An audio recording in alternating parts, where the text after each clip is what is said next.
ഒരുപാട് ഭാവി ഉണ്ടായിരുന്ന, ഒരുപാട് രാഷ്ട്രീയ ഐശ്വര്യങ്ങൾ തേടിയെത്തുമായിരുന്ന ഒരു യുവ നേതാവാണ് രാഹുൽ മാങ്കൂട്ടത്തിൽ. അതിനകത്ത് യാതൊരു തർക്കവുമില്ല. പക്ഷേ അദ്ദേഹത്തിൻ്റെ അധികാര കസേര മോഹം യൂത്ത് കോൺഗ്രസ് സംസ്ഥാന അധ്യക്ഷ പദവിയിൽ എത്തുന്നതിലേക്ക് എന്തൊക്കെ കുറുക്കുവഴിയിൽ സ്വീകരിക്കാം അവിടെ തുടങ്ങുന്നു. അധികാര കസേരകൾ അദ്ദേഹം പ്രാമുഖ്യം നൽകിയിരുന്നു. യൂത്ത് കോൺഗ്രസ് പ്രസിഡന്റാകാൻ വ്യാജ ID കാർഡ് ചമച്ചതൊക്കെ നമുക്കറിയാം. അതൊന്നുമല്ല ഇവിടുത്തെ വിഷയം. രാഹുൽ മാങ്കൂട്ടത്തിനെതിരെ പോലീസ് FIR ഇട്ടിട്ടുണ്ട്. ഏതൊക്കെ വകുപ്പുകളാണെന്ന് ചോദിച്ചാൽ BNS 64 ഭാരതീയ നിയമ സംഹിതയിലെ 64-ാം വകുപ്പ്, അധികാരം ഉണ്ടെന്ന് കാണിച്ച്, എനിക്ക് അധികാരമുണ്ടെന്ന് കാണിച്ച് ഭീഷണിപ്പെടുത്തി റേപ്പ് ചെയ്യുക. 2 BNS 89 നിർബന്ധിപ്പിച്ച് ഗർഭഛിദ്രം നടത്തുക. 3 BNS 319 അത് ഭീഷണിപ്പെടുത്തുക. BNS 351 അതും ഭീഷണിപ്പെടുത്തുക, അപവാദ പ്രചരണം നടത്തുക, അങ്ങനെയൊക്കെയുള്ള വരുന്ന വകുപ്പുകൾ. ഇനി IT ആക്ട് 66 മൊബൈൽ ഫോണിലൂടെ ഭീഷണിപ്പെടുത്തിയെന്ന്. അങ്ങനെ സുപ്രധാനപ്പെട്ട 5-6 വകുപ്പുകൾ ചേർത്താണ് ക്രൈംബ്രാഞ്ച് രാഹുൽ മാങ്കൂട്ടത്തിനെതിരെ കൃത്യമായ കേസ് ഫ്രെയിം ചെയ്തിരിക്കുന്നത്. ഫ്രെയിം ചെയ്തു എന്ന് പറയുമ്പോൾ ബ്ലെയിം ചെയ്യലല്ല, കൃത്യമായി അക്കൗണ്ടബിലിറ്റി ഉള്ള FIR ആണ്, അല്ലാതെ ആരുടെയും പ്രേരണയാലല്ല. കഴിഞ്ഞ ദിവസം വൈകുന്നേരം 4:30 ഈ അതിജീവിത മുഖ്യമന്ത്രിയുടെ ഓഫീസിലെത്തി പരാതി നൽകുന്നത്. മുഖ്യമന്ത്രി ഉടനെ തന്നെ ADGPയെ വിളിച്ച് പരാതി കൈമാറി DGP ഓഫീസിലും കമ്മ്യൂണിക്കേഷൻ കൊടുത്തു. കൃത്യമായ നടപടി സ്വീകരിക്കണമെന്ന്. SP സുദർശനൻ, റൂറൽ SP സുദർശൻ്റെ നേതൃത്വത്തിലാണ് ആ യുവതിയുടെ മൊഴി രേഖപ്പെടുത്തിയത്. തുടർന്ന് FIR ഇടുകയായിരുന്നു. രാഹുൽ മാങ്കൂട്ടത്തിൽ എന്തൊക്കെയായിരുന്നു? രാഹുൽ മാങ്കൂട്ടത്തിൽ ആരൊക്കെയായിരുന്നു? ഇവിടെ ചില ആളുകൾ, എനിക്ക് നേരിട്ടറിയാവുന്ന ചില ആളുകൾ എന്ന് പറഞ്ഞാൽ ആരാധനയോടെ രാഹുലേട്ടൻ എന്ന് പറഞ്ഞ് മയങ്ങി വീഴുന്ന ആളുകൾ ഞാൻ മുമ്പ് ജോലി ചെയ്തിരുന്ന സ്ഥാപനങ്ങളിലൊക്കെ ഉണ്ടായിരുന്നു. ഈ രാഹുലിനെ കുറിച്ച് നമുക്ക് വാർത്ത ചെയ്യാൻ പോലും പറ്റാത്ത സ്ഥിതി ചില ആളുകൾ മുഖാന്തരം ഉണ്ടായിരുന്നു. അപ്പോഴൊന്നും നമുക്ക് രാഹുലിൻ്റെ രാഷ്ട്രീയവും രാഹുലിൻ്റെ യൂത്ത് കോൺഗ്രസ് അധ്യക്ഷ പദവിയൊക്കെ, അതിനകത്തുള്ള അഴിമതി, അതുപോലെ ഫണ്ട് വെട്ടിക്കൽ, ഇത്തരം കാര്യങ്ങളൊന്നും പറയാൻ പോലും സമ്മതിക്കില്ല. കാരണം രാഹുലേട്ടൻ എന്ന് മുഴുവൻ വിളിക്കില്ല. അങ്ങനെയുള്ള ആളുകൾ ഉണ്ടായിരുന്നു. ഇപ്പോൾ അവരുടെയൊക്കെ കഥ എന്താ എന്നാണ് ഞാനിങ്ങനെ ആലോചിക്കുന്നത്. കഴിഞ്ഞ ഓഗസ്റ്റിൽ രാഹുൽ മാങ്കൂട്ടത്തിനെതിരെ ആരോപണങ്ങൾ ഉയർന്നു വന്നപ്പോൾ മൂന്നാമത് ഈ രാഹുൽ മാങ്കൂട്ടത്തിനെ കുറിച്ച് പ്രത്യക്ഷത്തിൽ പരാതി നൽകാതെ ഈ ഗർഭചിത്രത്തിന് വിധേയയായ യുവതി മാറി നിന്നപ്പോൾ മറ്റ് ആളുകൾ കൃത്യമായി മൊഴി കൊടുക്കുകയും അതിൽ ക്രൈംബ്രാഞ്ച് അന്വേഷണം തുടരുകയുമായിരുന്നു.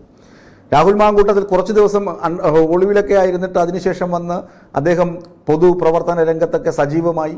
BJP നേതാക്കളുമൊത്ത് വേദി പങ്കിട്ടു. അതുപോലെ കോൺഗ്രസിൻ്റെ പ്രചരണ കാര്യങ്ങളിൽ അദ്ദേഹം വ്യാപൃതനായിരുന്നു. കോൺഗ്രസ് സസ്പെൻഡ് ചെയ്തു എന്ന് പറയുമെങ്കിലും രാഹുൽ മാങ്കൂട്ടത്തിൽ പാലക്കാടൊക്കെ ഇറങ്ങി വിലസി നടക്കുകയായിരുന്നു. ഇപ്പോഴാണ് യുവതി പരാതിയുമായി രംഗത്തെത്തിയത്. ഇതിനെ രാഷ്ട്രീയ പ്രേരിതം, അല്ലെങ്കിൽ പിണറായി വിജയനാണ് ഇതിൻ്റെ പിന്നിലെന്നൊക്കെ ചില കോൺഗ്രസ് ആളുകൾ കമൻ്റൊക്കെ ഇടുന്നുണ്ട്.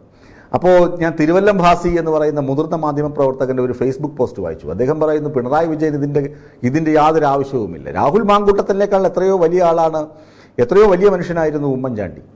ഉമ്മൻചാണ്ടിക്കെതിരെ തിരുവനന്തപുരത്ത് വാർത്താ സമ്മേളനം നടത്തി ഒരു യുവതി തെളിവുകൾ സഹിതം പുറത്തുവിട്ടപ്പോൾ ആ തെളിവുകൾ എടുത്തു വെച്ച് ദേശാഭിമാനിയിൽ വലിയ അക്ഷരത്തിൽ ഹെഡ്ലൈൻ അടിക്കൂ, വാർത്ത അടിക്കൂ, അത് ടാർഗറ്റ് ചെയ്യൂ എന്ന് CPM സംസ്ഥാന സെക്രട്ടറി ആയിരുന്ന പിണറായി വിജയൻ അന്ന് വിചാരിച്ചിരുന്നുവെങ്കിൽ ശ്രീ ഉമ്മൻചാണ്ടിയുടെ രാഷ്ട്രീയ സ്ഥിതി എന്താകുമായിരുന്നു എന്നാണ് തിരുവല്ലം ഭാസിയുടെ ചോദ്യം.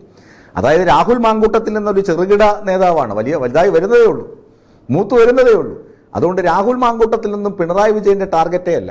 അതൊക്കെ നിയമത്തിൻ്റെ വഴിക്ക് പോകുമെന്ന് പിണറായി വിജയന് കൃത്യമായി അറിയാം. പിണറായി വിജയനെ അളക്കേണ്ടത് അദ്ദേഹം നാട്ടിൽ നടപ്പിലാക്കിയ വികസന പ്രവർത്തനങ്ങളുടെ കാര്യത്തിലും അദ്ദേഹത്തിൻ്റെ നിലപാടുകളുടെ കാര്യത്തിലുമാണെന്ന് മുതിർന്ന മാധ്യമപ്രവർത്തകനായ തിരുവല്ലം ഭാസി എഴുതി വെച്ചിട്ടുണ്ട്. അതുകൊണ്ട് ഈ ആളുകളുടെ ഓലപ്പാമ്പ് കാട്ടി പിണറായി വിജയനാണ് രാഹുൽ മാങ്കൂട്ടത്തിനെ പിടികൂടാനുള്ള, അല്ലെങ്കിൽ അതിൻ്റെ പിന്നിൽ എന്നൊക്കെ പറയുന്നത് വെറും വ്യാജമാണ്, തെറ്റാണ്. അങ്ങനെ പറയുന്നത് തന്നെ അടിസ്ഥാനരഹിതമാണെന്ന് മുതിർന്ന മാധ്യമപ്രവർത്തകനായ തിരുവല്ലം ഭാസി പറഞ്ഞു വയ്ക്കുന്നു. ഞാനിവിടെ പറയുന്നത് വിശ്വാസവഞ്ചന. ഒരു യുവതിയോട് പറയുന്നു, നിങ്ങൾ ഗർഭം ധരിക്കണം, എനിക്കൊരു കുഞ്ഞിനെ വേണമെന്നൊക്കെ ആദ്യം പറഞ്ഞ് അവരെ ഗർഭിണിയാക്കി. അത് കഴിഞ്ഞിട്ട് അവരോട് പറയുന്നു, എനിക്ക് കുഞ്ഞിനെയും വേണ്ട, ഒന്നിനെയും വേണ്ട, നിന്നെയും വേണ്ട, നീ അത് അബോർട്ട് ചെയ്യണമെന്ന് പറഞ്ഞിട്ട് ഒരു കൂട്ടുകാരൻ മുഖാന്തരം, അവൻ്റെ പേര് ജോബി ജോസഫ് എന്ന്, അയാളെയും കേസിൽ പ്രതി ചേർത്തിട്ടുണ്ട്. അയാൾ മുഖാന്തരം ഒരു മരുന്ന് കൊടുത്തയക്കുന്നു. മരുന്ന് കഴിച്ചതിന് ശേഷം FIR അനുസരിച്ച് മരുന്ന് കഴിച്ചതിന് ശേഷം ആ യുവതിക്ക് വലിയ ആരോഗ്യ പ്രശ്നങ്ങളുണ്ടായി. 3 പേജുള്ള പരാതിയാണ് മുഖ്യമന്ത്രിക്ക് കൊടുത്തത്. വലിയ ആരോഗ്യ പ്രശ്നങ്ങളുണ്ടായി. പിന്നെ എന്താണ്? വിവാഹ വാഗ്ദാനം നൽകി പീഡിപ്പിക്കൽ. പ്രണയമൊന്നുമല്ല, വിവാഹം കഴിക്കാം, നീ കുഞ്ഞുണ്ടായിക്കോ, എനിക്കൊരു കുഞ്ഞു വേണം, നിന്നെ ഞാൻ കല്യാണം കഴിക്കാമെന്ന് പറഞ്ഞിട്ടാണ് പീഡിപ്പിക്കുന്നത്. ആ പരാതി പറയുന്നുണ്ട് പാലക്കാട് ഫ്ലാറ്റിൽ, അതായത് MLA ആയതിനു ശേഷം പാലക്കാട് ഫ്ലാറ്റിൽ വെച്ച് പോലും പീഡിപ്പിച്ചു. ആലോചിച്ച് നോക്കണം. അങ്ങനെ 3 സ്ഥലങ്ങളിൽ വെച്ച് പലതവണ ബലാത്സംഗം ചെയ്യുന്നത് പോലെ ചെയ്തു. എന്നിട്ടാണ് ഗർഭിണിയായത്. എന്നിട്ട് അയാൾ കാലുവാരി. അത് കഴിഞ്ഞിട്ട് എന്താണ്? ഈ അശാസ്ത്രീയമായ ഗർഭചിത്രത്തിനെ പ്രേരിപ്പിക്കൽ, അതൊരു കൊലപാതകത്തിന് തുല്യമായ കുറ്റമാണ്. ഭീഷണിപ്പെടുത്തി അസഭ്യം പറയൽ, അതൊക്കെ വലിയ കുറ്റങ്ങളാണ്. 10 വർഷം മിനിമം തടവ് അല്ലെങ്കിൽ ജീവപര്യന്തം വരെ കിട്ടാവുന്ന കുറ്റങ്ങളാണ് രാഹുൽ മാങ്കൂട്ടത്തിൽ ചെയ്തിട്ടുള്ളത്. ഈ രാഹുലേട്ടൻ എന്ന് വിളിച്ചു പുറകെ നടന്ന ആളുകൾ ആകെ അവതാളത്തിലുമാണ്. ഇനിയിപ്പോൾ പിന്തുണയ്ക്കാൻ പറ്റില്ല. ആകെ പിന്തുണച്ചത് BJP നേതാവ് R. ശ്രീലേഖയും മറ്റു ചില ആളുകളുമാണ്.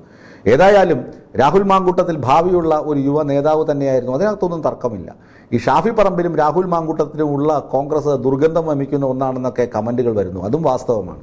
ഈ ഷാഫി പറമ്പിൽ ഇപ്പോഴും അയാളുടെ PR ഏജൻസിയൊക്കെ വെച്ചിട്ട് രാഹുൽ മാങ്കൂട്ടത്തിനെ വെള്ളപൂശാനൊക്കെ ശ്രമിക്കുന്നുണ്ട്. അയാളുടെ ആളുകളാണ് ഈ പിണറായി വിജയനെതിരെയുള്ള മുദ്രാവാക്യങ്ങളൊക്കെ വിളിച്ചുകൊണ്ട് ഇരിക്കുന്നത്. അതൊക്കെ നാട്ടുകാർക്ക് കൃത്യമായി അറിയാം. ഏതായാലും രാഹുൽ മാങ്കൂട്ടത്തിൽ ഇപ്പോൾ ഒളിവിലാണ്.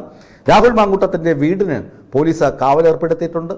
ഇയാൾ മുൻകൂർ ജാമ്യത്തിന് വേണ്ടി ഹൈക്കോടതിയിലെ ഏറ്റവും മുതിർന്ന അഭിഭാഷകനെ സമീപിച്ചതായാണ് പുതിയ വാർത്തകൾ പുറത്തുവരുന്നത്.